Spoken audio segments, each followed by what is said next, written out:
Banca del Parque Radio, en convenio con el colectivo de abogados José Alvear Restrepo, presenta La Banca del Parque con Marisol Garzón Forero, serie de programas para visibilizar la Colombia que no conocemos.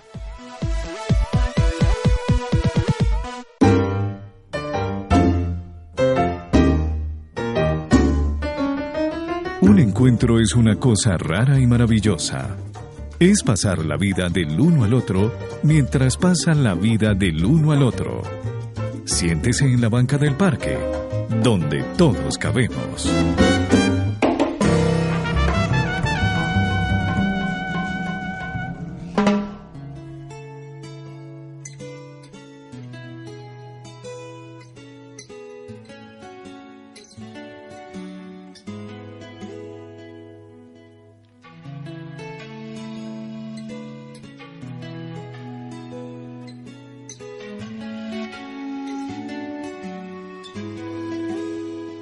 En esta tierra donde nacimos, me da tristeza lo que vivimos.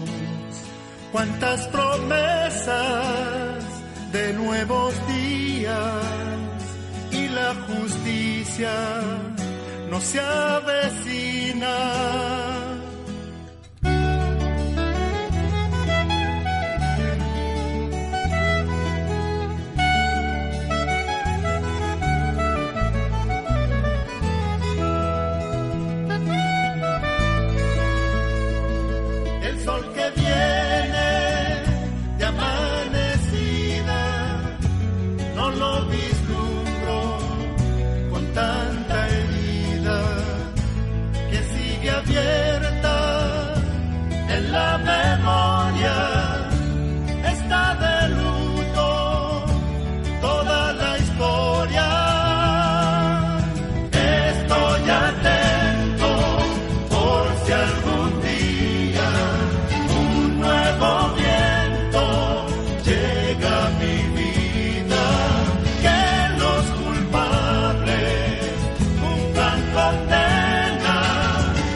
Cada vez que yo oigo nombrar masacres, cada vez que yo veo en noticias que asesinan a nuestros campesinos, a nuestros líderes, a los ciudadanos de a pie, cada vez que uno oye cómo en este país la vida, como le dijo algún día cuando Jaime colaboraba, mi hermano Jaime Garzón, que trabajaba para la gobernación de Cundinamarca de la mano del SAR Antisecuestros, y unos gringos que ayudó a liberar en la intermediación que hizo con la guerrilla, porque esa era su tarea desde la gobernación. Los gringos aterrados le dijeron que porque acá la vida no valía, que si era que no valorábamos la vida. Y uno se pregunta si es que no valoramos la vida en un país donde cada vez que oímos eso se vuelve a abrir nuestras heridas de nuestros muertos. Nos duele cada vez que matan a alguien porque nos vuelven a matar a nuestro ser querido. Yo soy Marisol Garzón y me alegra mucho saber que usted se sienta con nosotros en la banca del parque. Hoy sentados en este convenio que tenemos con el colectivo de abogados José Alvear Restrepo, con Olga Silva López. Ella es directora de Humanidad Vigente Corporación Jurídica. Olga, gracias por estar con nosotros. Bienvenida a la banca del parque. Marisol, muchísimas gracias por la invitación y bueno, un saludo muy especial para ti y para toda la audiencia de la banca del parque. Contémosle a los oyentes primero, como su merced la primera vez que se sienta en esta banca, ¿quién es Olga Silva López? Bueno, Olga Silva, además de ser la directora, que es quizás no tan relevante, Olga Silva es una abogada defensora de derechos humanos que desde hace más de 20 años también ha venido trabajando en esa defensa de los derechos humanos y la lucha contra la impunidad. Y por supuesto desde el espacio de Humanidad Vigente, que es una organización no gubernamental de derechos humanos, que lleva 24 años de trabajo impulsando efectivamente la promoción de los derechos humanos, trabajando en el acompañamiento a las víctimas, en esa exigencia de verdad, justicia y reparación integral. Extra micrófono, su merced me contaba que es una orgullosa boyacense.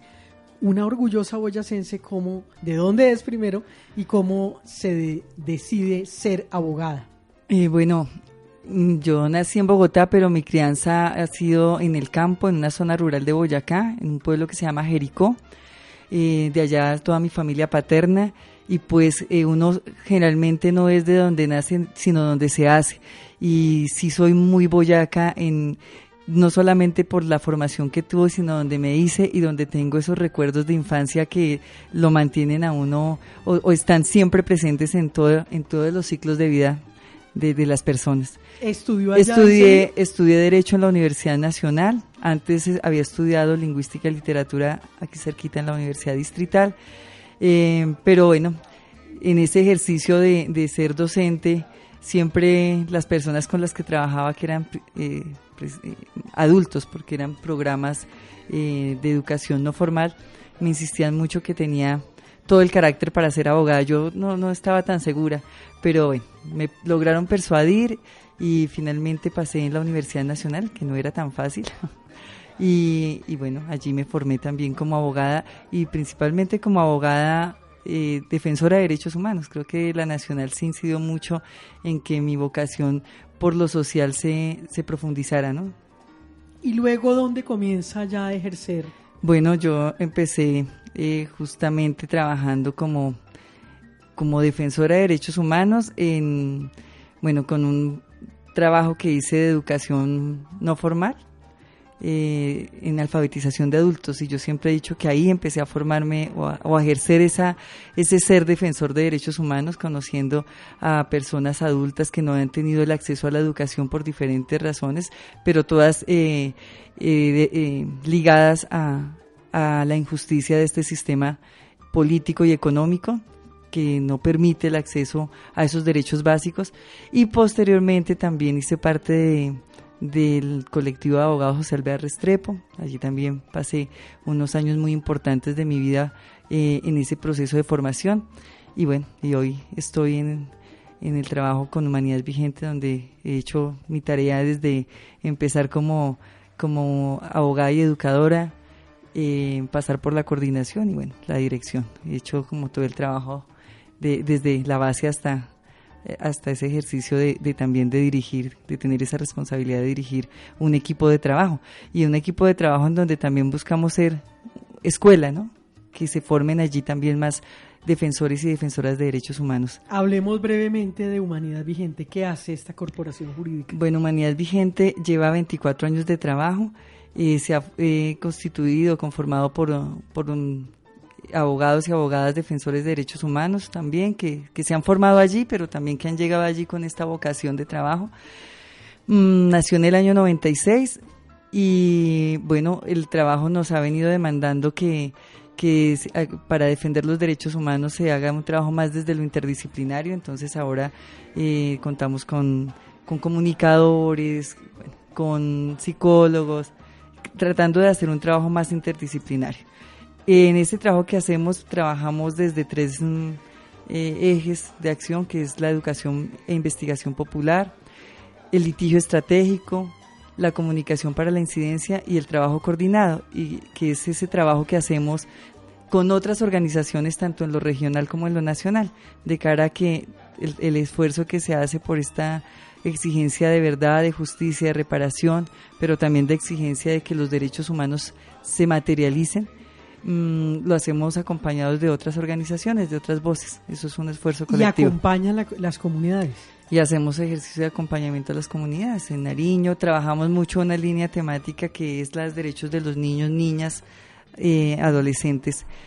Bueno, pero además de otros temas generales de derechos humanos, sí ponemos un énfasis también en el derecho de los niños y las niñas. Hablemos del informe que ustedes presentaron este año y hace muy poco en la JEP, que es la Justicia Especial para la Paz, y en la Comisión de Esclarecimiento para la Verdad, ¿se dice?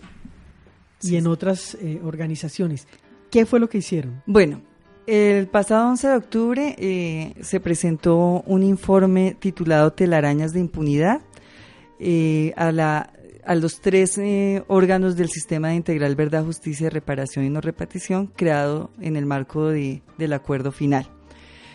Este informe hace referencia a todas las violaciones de derechos humanos, incluyendo las masacres que se cometieron específicamente en Barrancabermeja, pero que esta violencia paramilitar azotó pues toda la región del Magdalena Medio. Entonces el 11 de octubre se hizo esa presentación. Esto fue un esfuerzo de varias organizaciones y de los colectivos de víctimas. Trabajamos en este informe la Asociación Minga, el colectivo de abogados José Alvear Restrepo, la Corporación Regional de Derechos Humanos Credos, pero también los 3 colectivos de víctimas de la masacre del 16 de mayo del 98, el colectivo de víctimas de la masacre del 28 de febrero del 99 y las víctimas también de la masacre del 4 de octubre del año 2000. Esos son los 3 ejes emblemáticos que son como el eje central de este informe, pero que más allá de eso también el informe muestra cómo alrededor de estas masacres pues se perpetraron otras graves violaciones a los derechos humanos en esta zona del país, y que estos hechos, en estos hechos actuaron no solamente grupos paramilitares, sino también hay responsabilidad por acción y por omisión de la fuerza pública, de agentes del Estado, pero también de miembros del DAS, pero también de terceros. Entonces aquí lo que queremos aportarle a este sistema integral de verdad, justicia, reparación y no repetición son algunos elementos en donde se evidencia la responsabilidad del Estado, la responsabilidad de terceros en la implantación de una estrategia de terror, de un modelo paramilitar en la zona del Magdalena Medio, específicamente en Barrancabermeja. Eso es lo que queremos mostrar, que esta estrategia paramilitar se ligó justamente a esa doctrina que hoy sigue vigente, a esa doctrina militar del enemigo interno, que hoy desafortunadamente sigue vigente, en donde se ve a las organizaciones sociales, a los líderes y lideresas sociales y a los jóvenes como factores de la subversión, como el enemigo interno del Estado, de manera errática, y que son perseguidos, judicializados, amenazados, desaparecidos y en este caso asesinados, ¿no? Es importante señalar que en varias de estas masacres no solamente hay asesinatos, porque cuando hablamos de masacres estamos hablando de una multiplicidad de homicidios, pero aquí también, por eso digo, concurrieron otras graves violaciones de derechos humanos como la desaparición forzada. En la masacre del 16 de mayo también hubo muchas personas desaparecidas que hoy todavía sus familiares las sigan buscando. Entonces, por eso fue importante que en esta entrega no solamente fueran los magistrados de la Sala de Reconocimiento de Verdad y Responsabilidad de la JEP, sino que también nos acompañaran una comisionada de la Comisión de Esclarecimiento para la Verdad, la Convivencia, y también la directora de la Unidad de Búsqueda de Personas Desaparecidas. Es Olga Silva López, directora de Humanidad Vigente, Corporación Jurídica, abogada defensora de derechos humanos, que se sienta con nosotros en la banca del parque. Una canción que nos acaricie el alma en la banca del parque.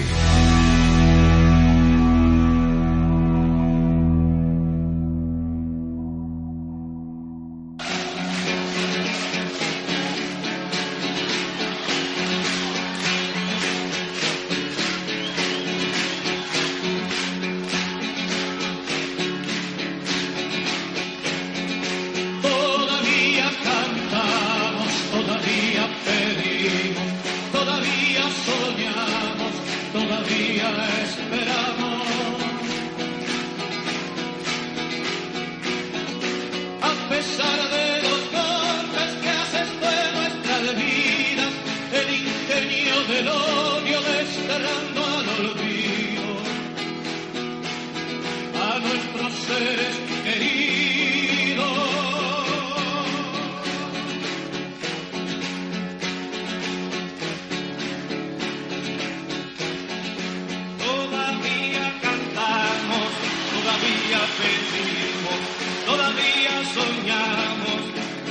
todavía esperamos que nos digan a dónde han escondido las flores que aromaron las calles persiguiendo un destino. ¿Dónde se han ido?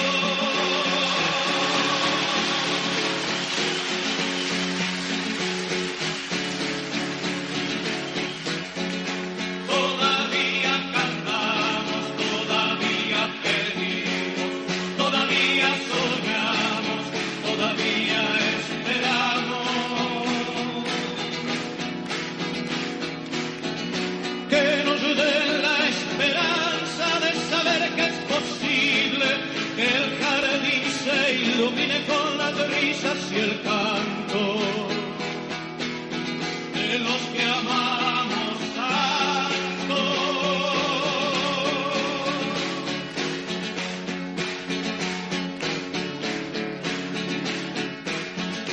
Todavía cantamos, todavía pedimos, todavía soñamos, todavía esperamos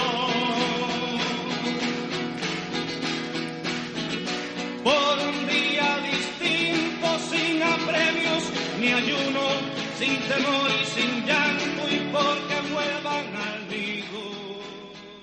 Yo tengo que confesar que cuando yo oí hablar de masacres pensaba que eran montones de personas, que eran muchísimas personas para poder uno decir que había ocurrido una masacre. Y hoy vamos a aprender cosas que a veces uno tiene que corregir y que desde el derecho ya se establecen. Y hoy también está sentado con nosotros José Hans Carretero Pardo. Él es abogado del Cajar, del colectivo de abogados José Alvear Restrepo. José Hans, bienvenido. Muchas gracias, Marisol, por la invitación. José Hans, a propósito, entonces cuéntenos cuándo se considera que es una masacre. Bueno, Marisol, sobre este tema, como casi todos los conceptos jurídicos, hay mucho debate, mucha discusión, pero no necesariamente implica un número desproporcionado de personas. A partir de 3, 4, 5 personas, digamos que se establece el debate acerca de que este número de personas configuran una masacre. La característica de la masacre es que además son ejecuciones y homicidios de personas, digamos, en una misma oportunidad, en un mismo día, que se encuentran en estado de indefensión. Entonces, cuando se dan estos elementos de que se reúne, digamos, de que en un mismo curso de acción, un determinado grupo asesina a más de 3 personas, pues se puede entrar a considerar que hay una masacre. Digamos que esto, de acuerdo a lo que estaba hablando Olga, en todo caso es algo que no es pacífico, y el concepto en sí mismo cambió las prácticas de la violencia en el Magdalena Medio.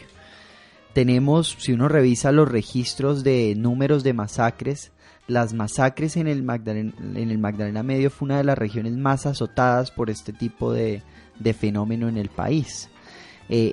Pero llega un momento en el cual, con la connotación nacional que alcanzaron varios de los casos emblemáticos que documentamos en el informe Telarañas de Impunidad, que disminuyen el número de masacres.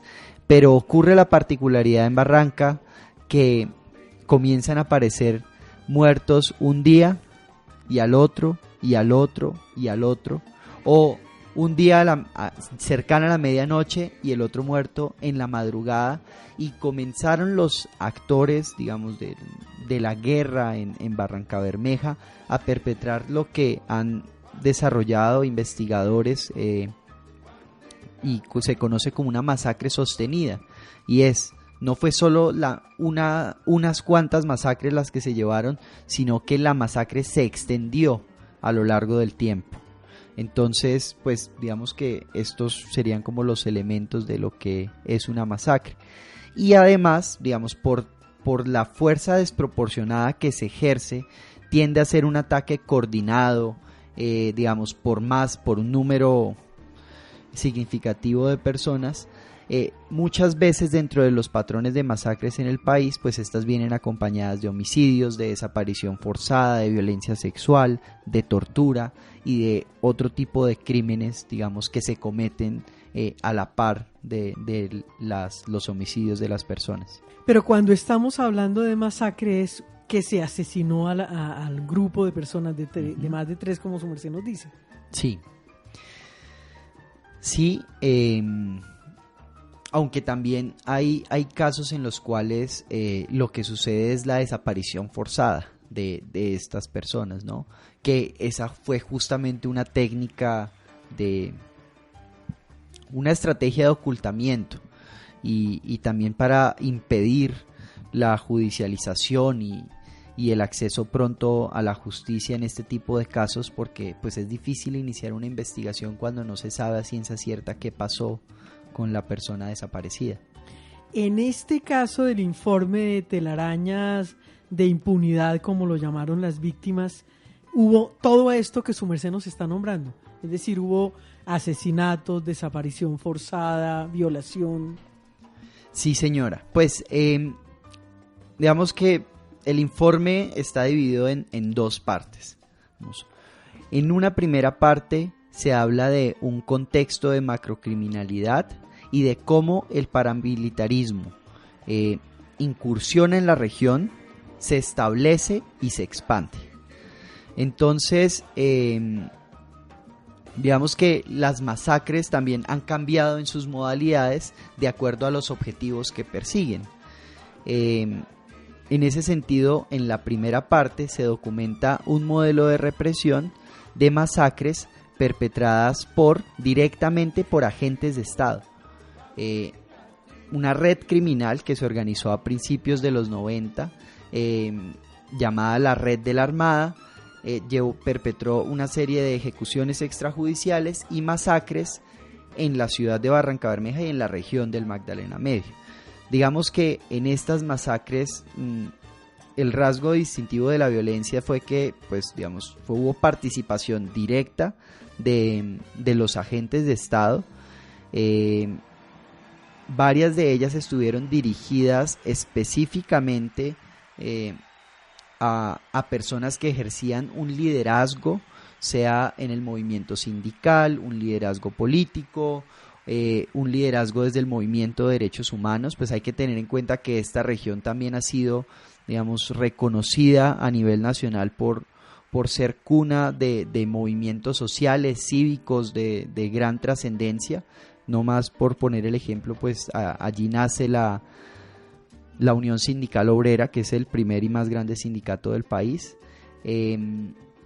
Entonces, en estos primeros años las masacres eran más este tipo de ejecuciones extrajudiciales. También se dieron otros casos, digamos, alrededor del Magdalena Medio, como la masacre de 19 comerciantes de La Rochela, que tenían unos objetivos muy específicos respecto de la población a la cual iba dirigida. Luego, digamos, y esto es todo los antecedentes de los casos emblemáticos que nosotros documentamos en el informe. Y es que antes lo que sucede es que hay unas estructuras de autodefensas, no están lo suficientemente organizadas y van avanzando por todo el Magdalena Medio hacia el lugar en el que se concentraban las áreas de mayor influencia y control de las guerrillas, tanto del ELN como de las FARC y del EPL. Estas guerrillas tenían un inmenso poder, especialmente en la zona urbana de Barrancabermeja. Entonces lo que hicieron fue una estrategia de acercamiento que duró cerca de 10 años y de consolidación. Eran grupos que no tenían las autodefensas unidas del Magdalena Medio y del sur del Cesar, no tenían esta capacidad de despliegue y esta fuerza militar tan grande, y trabajaban de la mano de los agentes de Estado. Luego, con los casos emblemáticos, digamos, y lo importante de estos 3 casos es que dan cuenta de cómo cambia ese patrón, esa alianza entre el Estado y el paramilitarismo. Ya no es un Estado que de manera absolutamente directa, notoria, clara, asume la dirección de las operaciones, de las operaciones de manera directa, de las que llevan a este tipo de hechos, a las masacres, sino que se fortalecen las estructuras paramilitares y el Estado colabora con ellas. Se establece una alianza distinta y el objetivo también cambia. Centran su mirada ya no necesariamente y únicamente en estos liderazgos o en operadores judiciales o en los que tenían algún poder de decisión o influencia en la región, sino que se concentran su accionar en generar terror sobre la población civil.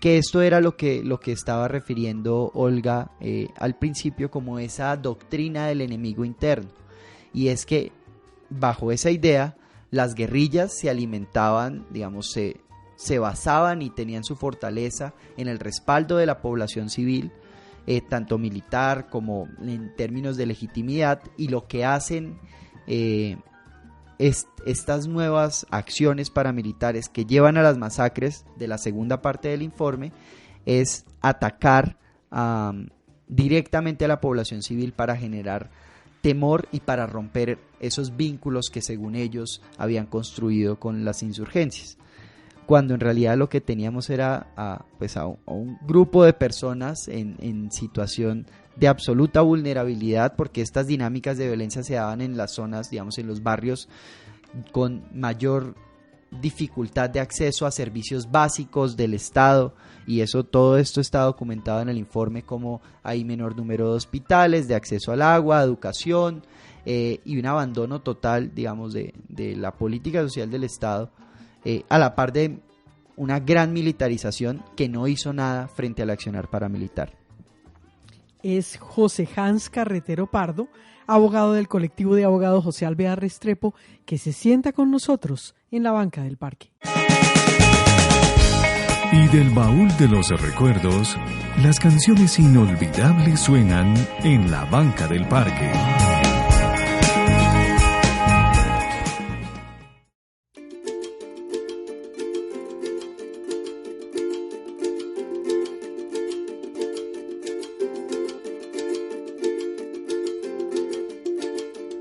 Hoy me levanté en otro lugar, siento ansiedad, la necesidad de contar quién soy, para no morir, para no olvidar que la vida es un pequeño soplo de libertad.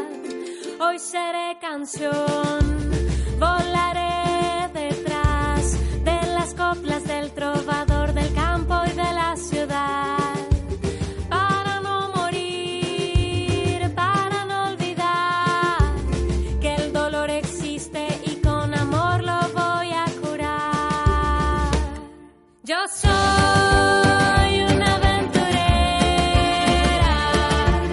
una madrugada en soledad. Soy una guitarra que canta el viento,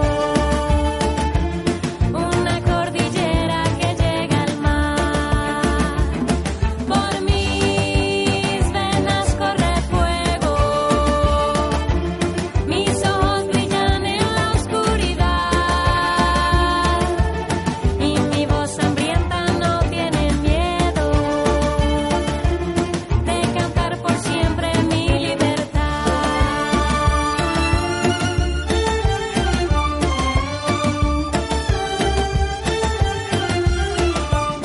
Hoy te llevaré hacia el interior de mis sentimientos, al lado oculto del corazón. Para no morir, para no olvidar que somos del tiempo, polvo del viento, suerte fugaz. Yo soy una aventurera, una madrugada en soledad. Soy una guitarra que canta el viento, una cordillera que llega al mar. Por mis venas corre fuego. Gracias por continuar con nosotros. Somos una radio online donde todos cabemos. Si usted quiere volver a escuchar este programa o quiere volver a utilizarlo, vaya a la plataforma de iVoox. Allí escribe Banca del Parque Radio o sencillamente entra a nuestra página www.bancadelparque.com. En la parte superior hay un botón naranja y le da doble clic. Allí encuentra más de 6.500 programas grabados en estos casi 7 años que vamos a cumplir. Hoy sentados en este convenio que hacemos con el colectivo de abogados José Alvear Restrepo con Olga Silva López. Ella es directora de Humanidad Vigente Corporación Jurídica, abogada defensora de derechos humanos. Olga, me llamó mucho la atención el nombre que tiene este informe, que es Telarañas de Impunidad. ¿Por qué se llama así?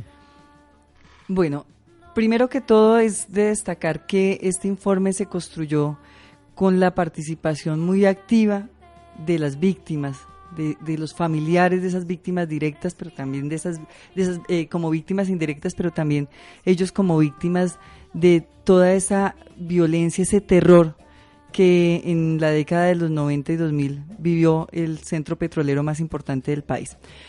Y dentro de esa participación muy activa, ellos quisieron nombrar de esta manera el informe justamente por todos los años que, a pesar de la lucha de ellos, de su persistencia en ese exigir verdad, en ese exigir justicia, pues han pasado 21, 20 y 19 años y no han obtenido ni verdad, ni justicia, ni reparación integral, a pesar de todos los esfuerzos que se han hecho.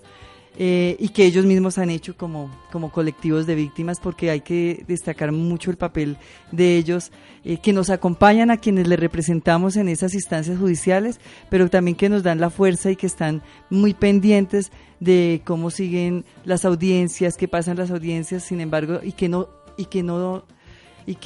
renuncian a ese derecho a pesar de todo lo que pasa en este tipo de procesos judiciales.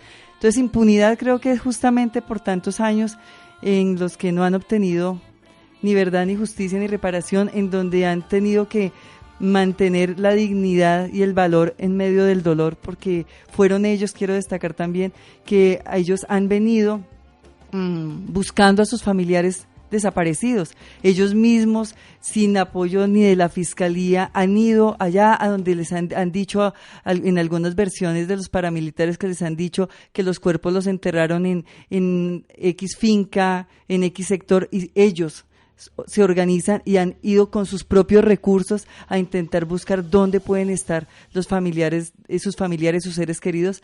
Y creo que incluso han avanzado más de lo que avanza la Fiscalía con todos los recursos, tengo que decirlo. Entonces, por eso Telarañas de Impunidad, y por eso nos pareció muy pertinente que ellos sean los que colocaran el nombre, porque resume su esfuerzo.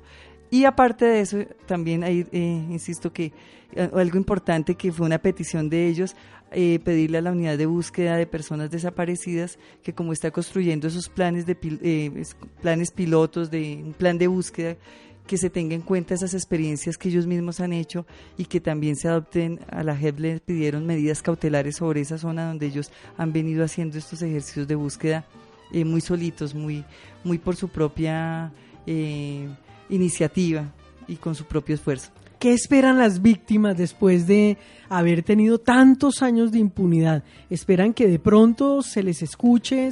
¿Esperan que solucionen algo?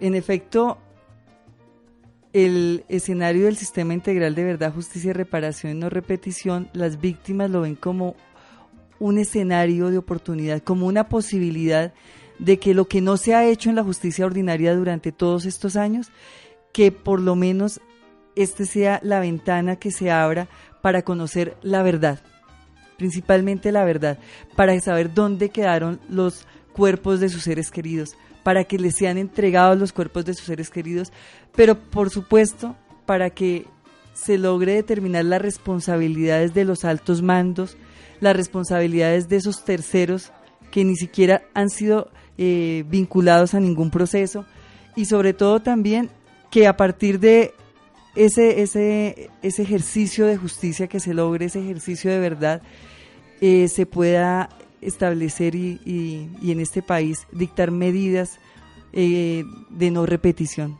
Eso es lo que piden las víctimas, verdad y garantías de no repetición. ¿Qué significa que uno presente un informe? El informe debe ir acompañado de pruebas, de material visual, de material auditivo. ¿Qué significa entregar? ¿O es sencillamente una carpeta llena de hojas con lo que ha sucedido? Bueno, la entrega del informe es la primera puerta de entrada también que tienen las víctimas de, uno, ser reconocidas también, de decir aquí estamos y de participar. En ese sentido es abrir la puerta para que los magistrados, en este caso de la Jurisdicción Especial para la Paz, sepan que hay unas víctimas que tienen también mucho que aportar en este espacio en donde se busca esclarecer los hechos que han sucedido en el marco del conflicto armado. Porque es importante señalar que los victimarios son los que deciden o no comparecer. Y como sabemos que ya muchos han decidido acogerse, entonces las víctimas lo que esperan es que en efecto estos victimarios vayan a decir la verdad, vayan a aportar para que estos hechos se conozcan, pero sobre todo para que no se repitan, y las víctimas lo que esperan es participar activamente también, que las voces de ellos sirvan para sus testimonios, para contrastar lo que están diciendo los militares, si realmente están diciendo o no la verdad, si realmente están aportando, y máximo cuando se les ha dado ya beneficios como la libertad condicional de aquellos que ya habían, de estos mandos medios o bajos que estaban ya purgando alguna pena de prisión, pero que no se ha logrado esclarecer realmente lo que pasó en esa región del país y a quién benefició esas masacres, esos hechos de violaciones de derechos humanos, quién estuvo detrás de eso, quién financió este tipo de masacres, porque para poder perpetrar este tipo de hechos se requería una logística bastante grande, que no es un grupo aislado, o que estos hechos no fueron hechos aislados, sino que obedecieron a una lógica de terror que buscaba exterminar procesos organizativos y de resistencia social que habían en esa región del país para esos años. En muchos casos las víctimas, a veces sabemos quiénes estuvieron detrás. Estas víctimas que presentan el informe a través de ustedes esperan que esos que ellos saben que fueron los responsables hablen, y si no hablan, ¿qué pasa? Claro, lo que se espera es justamente que quienes están compareciendo y que están compareciendo porque van a decir la verdad, es que cuenten no lo que ya han dicho y que realmente no ha sido relevante para que finalmente vinculen a los altos mandos, a los determinados, sino que efectivamente aquí en la JED sí lo que aporten contribuya a establecer esas responsabilidades de alto rango, esas responsabilidades frente a terceros, frente a personas que han mencionado, o que se señala que estuvieron los paramilitares auspiciados por comerciantes o gremios económicos. Eso es lo que queremos saber, y las víctimas quieren saber quiénes fueron estos que pagaron para que se cometieran todo este acto de barbarie y terror en esa región del Magdalena Medio. Y otra cosa muy importante, insisto, es que los familiares quieren saber dónde están sus seres queridos, estas personas que están desaparecidas. En esa entrega de informe, ¿los familiares pueden ir a esas entregas o van los abogados nomás? No, en la entrega de informe son incluso las víctimas los que entregan el informe. Bueno, yo tengo también que aquí destacar que este informe se enmarca dentro de todo este ejercicio que varias organizaciones de derechos humanos que representamos a las víctimas hemos venido construyendo junto con las víctimas y que ya le hemos entregado a la JED. Hemos entregado informes sobre casos de ejecuciones extrajudiciales también, sucedidas en diferentes regiones del país como Antioquia, como Arauca, bueno, diferentes regiones como el Meta, y que en efecto aquí las víctimas tienen un protagonismo y por eso son ellas y ellos los que entregan con sus mensajes, con sus voces, con sus esperanzas a los magistrados de la JED, a los comisionados de la verdad y a los delegados o a la directora de la unidad de búsqueda de personas desaparecidas, como pasó en este caso, son los que entregan su informe porque es un informe de ellos. Es un informe donde aportan ellos. Y nosotros como sus representantes pues somos los que acompañamos y ayudamos a facilitar este ejercicio de construcción del informe. En este minutico, ¿cuánto tiempo se tiene que dar la JEP y las organizaciones que reciben este informe para dar una respuesta? Bueno, más cuánto tiempo nos tardamos en hacer un informe y entregarlo a la JEP. Estos informes son bastante complejos, sobre todo por la gravedad de los hechos, por todo lo que concurre, las circunstancias y por lo poco que a veces hay en el expediente judicial y sobre todo expedientes que han estado durante mucho tiempo sin mayor sin estar activos, porque efectivamente en la justicia ordinaria se han quedado mucho tiempo olvidados en los anaqueles. Entonces esto nos exige un trabajo bastante de bastante tiempo. Luego de que lo entregamos, lo que nosotros esperamos, y fue una petición para la JEP, es que se priorice y que se prioricen estos hechos que se están presentando, como las 3 masacres, que se convoque, que si hay comparecientes que están relacionados con estas masacres, que se convoque a sus versiones y que allí participen las víctimas, pero también hemos pedido a la JEP que se abra un caso especial por paramilitarismo, por la estrategia paramilitar que estuvo ligada en esa estrategia de terror a acabar con el movimiento social y de derechos humanos en Colombia. Es Olga Silva López, es directora de Humanidad Vigente Corporación Jurídica, abogada defensora de derechos humanos, que se sienta hoy con nosotros en la banca del parque. El momento que pinta melodías, que pone sonrisas en el rostro de la gente en la banca del parque.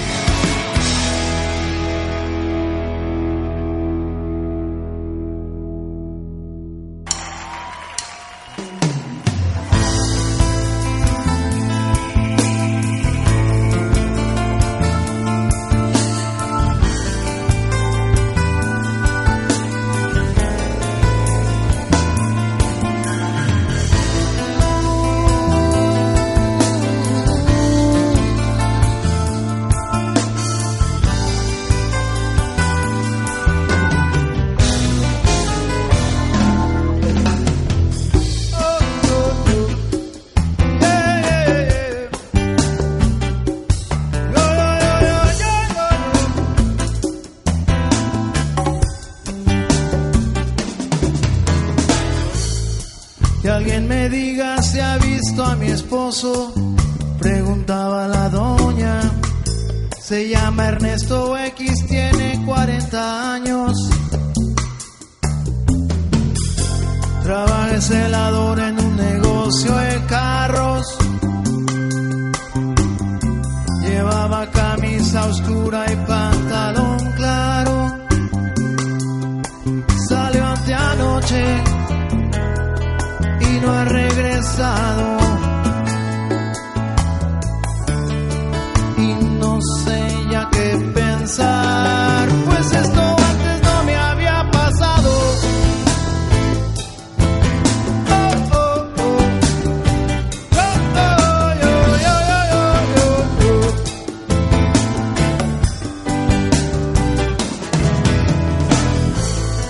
Llevo 3 días buscando a mi hermana. Ustedes son muy amables por permanecer en Banca del Parque Radio. Cuéntele a otros que existimos. Estamos en la aplicación de TuneIn Radio. Allí usted escribe Banca del Parque y nos encuentra. Pero también puede entrar a la plataforma de iVoox y allí, en los podcasts, que ya llevamos más de 6.500 en estos casi 7 años, pues puede escucharnos a la hora que quiera y donde prefiera. Hoy sentados con José Hans Carretero Pardo, abogado del colectivo de abogados José Alvear Restrepo.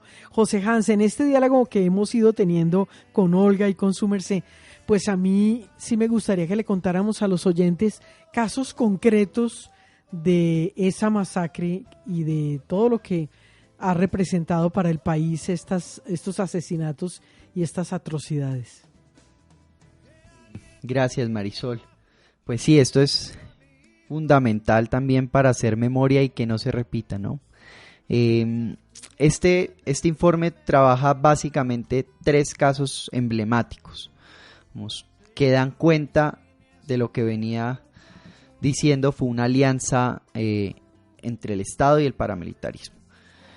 Y pueden ser crónica de unas masacres anunciadas, porque se sabía que iban a ocurrir, como venía explicando desde hacía 10 años, se estaba acercando la ciudad de Barrancabermeja con la avanzada del paramilitarismo, hasta que el 16 de mayo de 1998 se da la masacre del 16 de mayo, que deja 32 víctimas, 25 personas desaparecidas y 7 personas asesinadas. Lo que ocurrió en esta masacre es que existían elementos, informaciones oficiales, tanto del DAS como de la Policía Nacional, como también información que había llegado a organizaciones de la sociedad civil, como las mismas directivas de la USO, acerca de la intención de Camilo Morantes, el comandante de las AUSAC, de las Autodefensas Unidas del Magdalena y Sur del Cesar, de entrar a Barrancabermeja, de disputar el control territorial sobre los barrios nororientales y surorientales, a las guerrillas, y hacer una incursión que generara miedo, digamos, que demostrara su poderío en la región. Pese a todas las denuncias del Defensor del Pueblo, de la Procuraduría, todas las evidencias que hay, al punto de que se hicieron consejos de seguridad y que se dieron órdenes específicas de montar retenes y esquemas para proteger, porque ya se sabía cuáles eran los barrios en los cuales podía operar este grupo paramilitar, termina ocurriendo la masacre en horas de la noche de ese 16 de mayo. Lo más frustrante es que ocurrió a escasos, los hechos, digamos, que ocurren en el marco de festividades, porque era el Día de la Madre, pero también estaban realizándose actividades de financiación de los propios de las propias comunidades en una cancha, a escasos 600 metros de un batallón. El retén que se había armado supuestamente para proteger a la población civil se levantó, y esto va marcando lo que es este patrón de masacres en estos casos emblemáticos que se repite por todo el país, y es que el Estado sabía y no hizo nada para evitarlo. Y lo más grave de estos 3 casos es que no ocurrieron en zonas lejanas, digamos, en zonas rurales donde no hay Estado, donde no hay institucionalidad, donde no hay ejército, no. En Barrancabermeja, por ser una zona geoestratégica, porque está el río Magdalena, porque, digamos, fue cuna también de muchas guerrillas, movimientos sociales, porque concentra, digamos, el centro petrolero más grande del país, pero también es el mayor puerto del Magdalena Medio, que conecta al menos 4 departamentos: Cesar, Magdalena, Antioquia, Santander. Pues estaba resguardada por la Armada, por el Ejército, por la Policía, por el DAS. Al menos tres batallones estaban haciendo presencia y operativos de manera constante en la ciudad, y aún así el grupo paramilitar entra a la ciudad sin ningún obstáculo, realiza su accionar por varias horas, incluso habiendo denuncias inmediatas y una respuesta inmediata de los familiares, y logra salir por donde entró, por la misma salida de la ciudad, donde se suponía que debía haber un retén que ese día se levantó. Esto, digamos, luego vuelve a suceder el 28 de febrero. Se sabía que querían volver a accionar. De hecho, el 2 de agosto se perpetra otra masacre, el 2 de agosto de 1998. El 28 de febrero también incursionan en otro barrio, digamos, con una tradición organizativa en la ciudad, que justamente estaba haciendo un bazar, y de nuevo, por otra salida de la ciudad, levantan los retenes, entran, realizan, digamos, en este caso desaparecieron a 2 personas, fueron asesinadas 7 personas y 2 más resultaron heridas. Vuelven a salir sin que el Estado responda. Y en el 2000 vuelve a ocurrir lo mismo, con la particularidad de que los paramilitares ya estaban tan organizados que ya no eran solo un grupo, sino eran todo el bloque conocido como el Bloque Central Bolívar, que pues ya ejercía, digamos, tenía un poder de operaciones mucho mayor, y ya para ese entonces ya el paramilitarismo estaba asentado en los barrios nororientales y se había cumplido el objetivo de Carlos Castaño, que le decía a la gente, digamos, cuando se dio esta incursión: yo voy a Barrancabermeja y quiero tomarme un tinto en la cancha central de los barrios nororientales, donde tenía gran influencia, presencia armada las guerrillas, y hacerlo tranquilo. Y para el año 2000 ya estaba consolidado este poder, y esto se dio también para que, digamos, veamos por qué estos casos ocurrieron de esta manera, cómo se fortalecieron los paramilitares, porque justo en esos barrios y en esa región pasaban varios tubos de la empresa, de Ecopetrol, y el robo de combustible era un negocio millonario, o sea, dejaba más de 300 millones de pesos diarios, que eso también forma parte del informe, y es tratar de comprender las responsabilidades de la fuerza pública. Vamos, ¿por qué agentes del DAS le facilitaron información a los grupos paramilitares para incursionar? ¿Por qué se reunieron previamente el director de la policía, el director del DAS, con los comandantes paramilitares, tal como lo denunció Mario Jaimes Mejía, alias El Panadero, antes de realizar las masacres? ¿Quiénes financiaron esta operación? Pero también, ¿cuál fue el papel de Ecopetrol? El subjefe de seguridad de Ecopetrol está vinculado a investigaciones penales por estos hechos, era un mayor del ejército, y varias de las reuniones de planeación de las masacres se llevaron a cabo en instalaciones de la misma refinería. ¿Y cómo es que una empresa se deja robar millones de dólares por años de este tipo de grupos armados, digamos, primero de la guerrilla, pero también de los paramilitares, sin hacer absolutamente nada? Entonces, pues, digamos, estos son los casos que documentamos.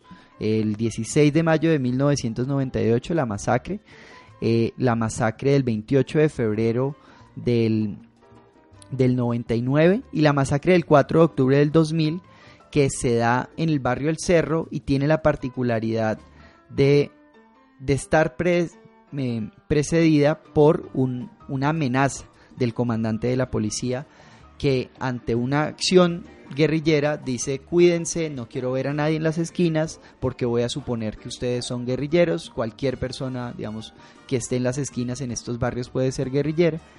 Incursiona en un automóvil que luego aparece reportado como robado, pero que era del del defensor del pueblo para esa época en Barrancabermeja, y terminan asesinando a niños frente a sus familiares, que les rogaban y que les insistían que no tenía absolutamente nada que ver. Que un poco también esto cambia de las masacres de las que les hablaba antes, porque el nivel de violencia empleado fue mucho mayor. O sea, esto fue una guerra absolutamente cruenta. Sí hubo, tú me preguntabas si se dieron todos estos hechos, sí hubo desaparición forzada. A la fecha todavía no se han encontrado a las personas desaparecidas, a la mayoría de ellas, por absoluta negligencia de la Fiscalía y de las autoridades del Estado. Hay cuerpos que ya encontraron y no han identificado hace más de 10 años. Sí hubo violencia desmedida, degollamientos, actos, digamos, de absoluto terror contra la población civil. Es José Hans Carretero Pardo, abogado del colectivo de abogados José Alvear Restrepo, que se sienta con nosotros en la banca del parque. Banca del Parque Radio. ¿Qué tarea nos deja? Bueno, una de las tareas para los oyentes y la audiencia de la banca del parque es acompañar a las víctimas en su reclamo de verdad, de justicia, de reparación, a no dejarlos solos y exigir junto con ellos garantías de no repetición, entre ellas que se revise la doctrina militar que se implementa en Colombia. Olga, muchísimas gracias por habernos acompañado. Gracias a ti, Marisol, muy amable, muy agradecida por estar en tu programa. Es Olga Silva López, directora de Humanidad Vigente, Corporación Jurídica, abogada defensora de derechos humanos, que se sentó con nosotros en la banca del parque. ¿Qué tarea nos deja en esta ocasión, José Hans? Bueno, Marisol, todos estos informes y estos esfuerzos de las organizaciones generalmente se transmiten por redes sociales. Sigan las cuentas del colectivo de abogados, de Humanidad Vigente, de Credos, de las organizaciones, y también la cuenta de la Comisión de la Verdad, de la Unidad de Búsqueda y de la JEP. Recientemente ha habido muchos actos que se han publicado en YouTube, en Facebook, y cualquier persona los puede seguir y enterarse acerca de toda la verdad que se está contando en estos momentos. ¿Esos informes uno los puede leer completos? Los informes ante la JEP son confidenciales y parte de la información ante la Comisión de la Verdad también, pero generalmente se hacen resúmenes ejecutivos, digamos, para la sociedad civil, y se transmiten las entregas en vivo. José Hans, gracias por acompañarnos. Muchas gracias a ti, Marisol. Pues fue José Hans Carretero Pardo, abogado del colectivo de abogados José Alvear Restrepo, que junto a Olga Silva López, directora de Humanidad Vigente, Corporación Jurídica, abogada defensora de derechos humanos, se sentaron con nosotros en la banca del parque. Y yo soy Marisol Garzón. Los dejo con toda la programación de Banca del Parque, radio online donde todos cabemos.